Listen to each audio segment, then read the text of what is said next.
Bem-vindos a este guia técnico sobre o Asus UX.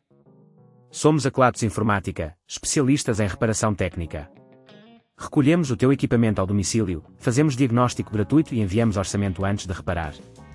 Sem chamadas, sem deslocações. Estamos localizados na Cal Joaquim Maria Lopes 26, Madrid. Cómodo, transparente e profissional. Link na descrição.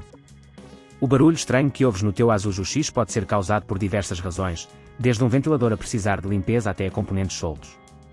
Se não resolveres este problema a tempo, corre o risco de danificar seriamente o equipamento e comprometer o seu desempenho.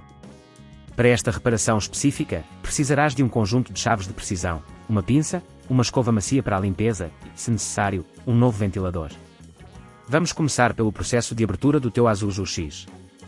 Com cuidado, utiliza a chave adequada para soltar os parafusos que seguram a traseira do equipamento. Faz isto lentamente para não danificar a carcaça. Assim que a parte de trás estiver solta, levanta-a com cuidado, evitando forçar qualquer lado. No interior, verifica o ventilador, que é uma das peças mais propensas a causar barulhos estranhos. Se notares que está sujo ou obstruído, utiliza a escova macia para remover a sujidade acumulada. Se o ventilador estiver danificado, precisas de o substituir. Para isso, identifica os fios que ligam o ventilador à placa-mãe e desconecta-os com cuidado. Em seguida, solta os parafusos que prendem o ventilador ao chassis. Lembra-te de aplicar a força certa para não danificar os componentes adjacentes.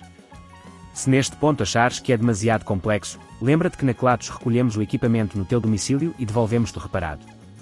Assim que o ventilador estiver removido, instala o novo seguindo o caminho inverso. Certifica-te de que os fios estão bem conectados e que o ventilador está bem fixo com os parafusos.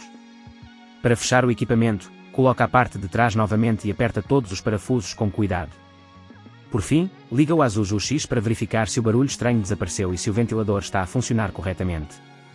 Para evitar que este problema volte a ocorrer, é importante realizar limpezas regulares no interior do equipamento e verificar os componentes periodicamente.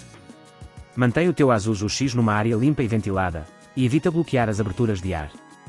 Se não queres arriscar danificar o teu equipamento, na Kelatos recolhemos, reparamos e devolvemos ao teu domicílio em todo o Portugal continental. Link na descrição.